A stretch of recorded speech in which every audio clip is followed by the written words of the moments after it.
In today's video, we'll be exploring the top 10 questions people ask about Islam. Welcome back to FTD Facts. I'm Sarah Carvalho, and today I have the pleasure of exploring the top 10 questions people ask about Islam with you.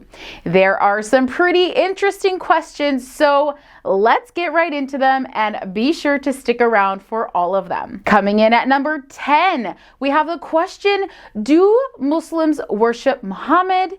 Peace be upon him. No, Muslims absolutely do not worship Muhammad or any other prophets. For Muslims, there is no entity worthy of worship but Allah.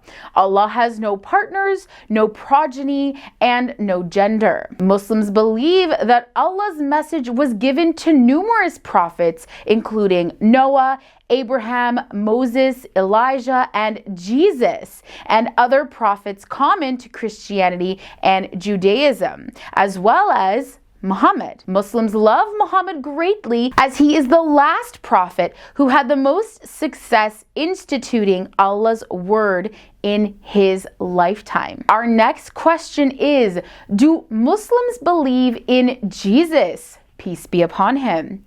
Muslims think very highly of the prophet Jesus. The Quran teaches that Jesus was born of a miraculous birth without a father to the Virgin Mary. Jesus was given many miracles. These include speaking soon after his birth in defense of his mother's piety, healing the blind and the sick, reviving the dead, making a bird out of clay, and most importantly, the delivery of the message he was carrying. These miracles were given to him by Allah to establish him as a prophet. Our next question is quite interesting. It is, what is the purpose of worship in Islam? Well, the Quran asserts that worshiping God is the primary reason for human existence.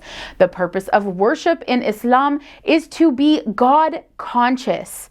Thus, the worship, whether it is prayer, fasting, or charity, is a means to connect with and please God. When one becomes conscious of God in thought and in action, he or she is in a better position to receive his bounties both in this world and the hereafter. Ibadah is the Arabic word for worship.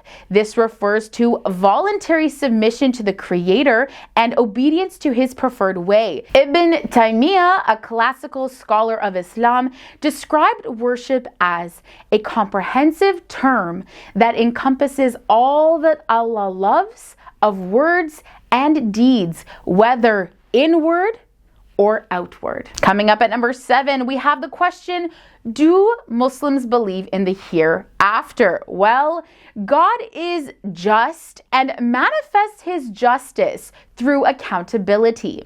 Islam teaches that there is life after death known as akhirah. Those who do good will be rewarded, and those who do wrong will be punished accordingly.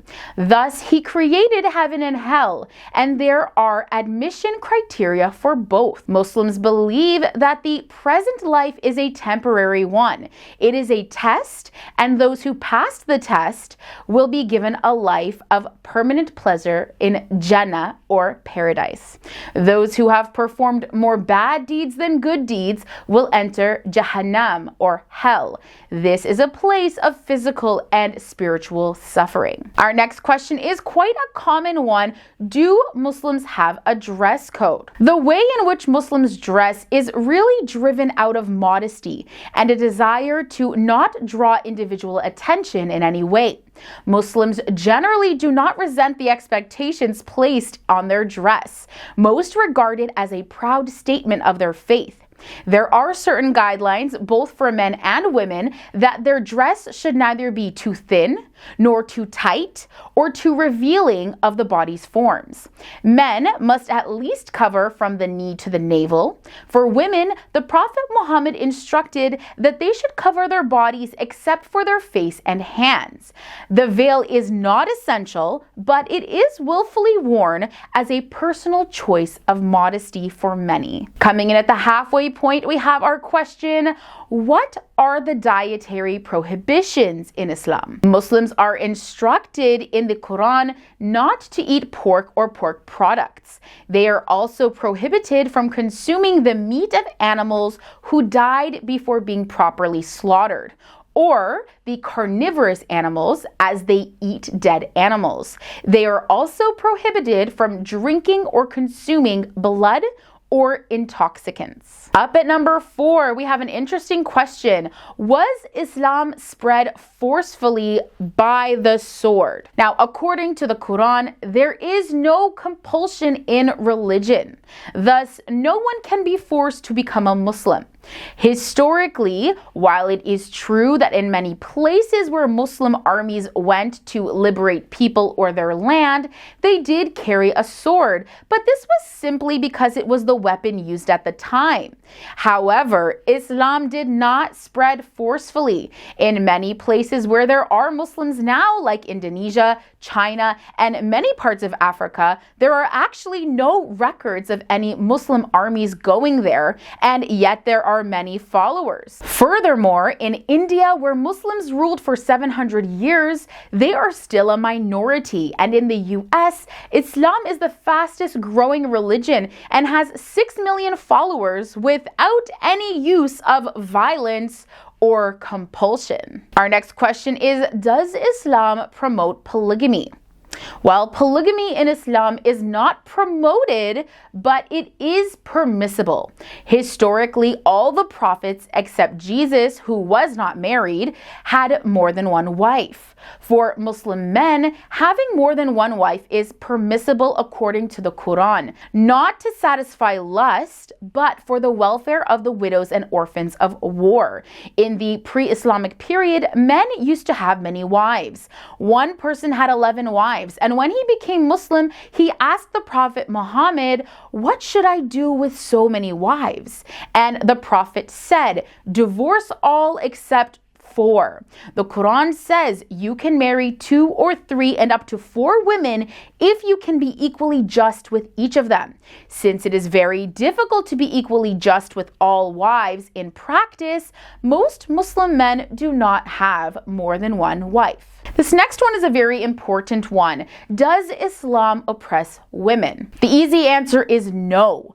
On the contrary, Islam elevated the status of women 1400 years ago by giving them the right to divorce, the right to have financial independence and support, and the right to be identified as dignified women through their modesty. In the Quran, women are equal to men in all acts of piety. In Islam, women keep their maiden names after marriage, they keep their earned money for themselves and can spend it as they wish, and have men accompany them in public for ensured safety.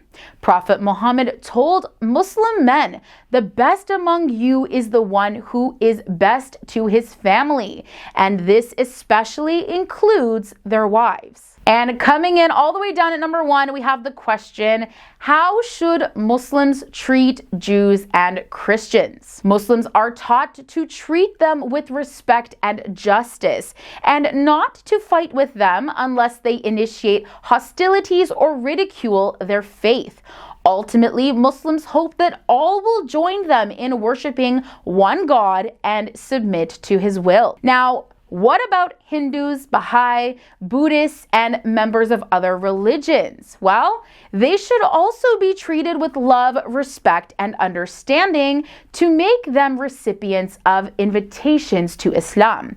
According to Al-Mumtahana, Allah does not forbid you to deal justly and kindly with those who fought not against you on account of religion, nor drove you out of your homes. Verily, Allah loves those who deal with equity. Therefore, they should also be treated with justice and understanding, so as to incline their hearts towards the message of Islam. All right, friends, this was the top 10 questions people ask about Islam.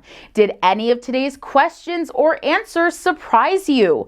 Maybe you have more to share about these questions or the answers I have given. Let me know in the comments below. I hope you enjoyed today's video as much as I did, and don't forget to give us a like on your way out and check me out on social media to see what I'm up to when I'm not on camera. We'll see you right here next time on FTD Facts. Bye.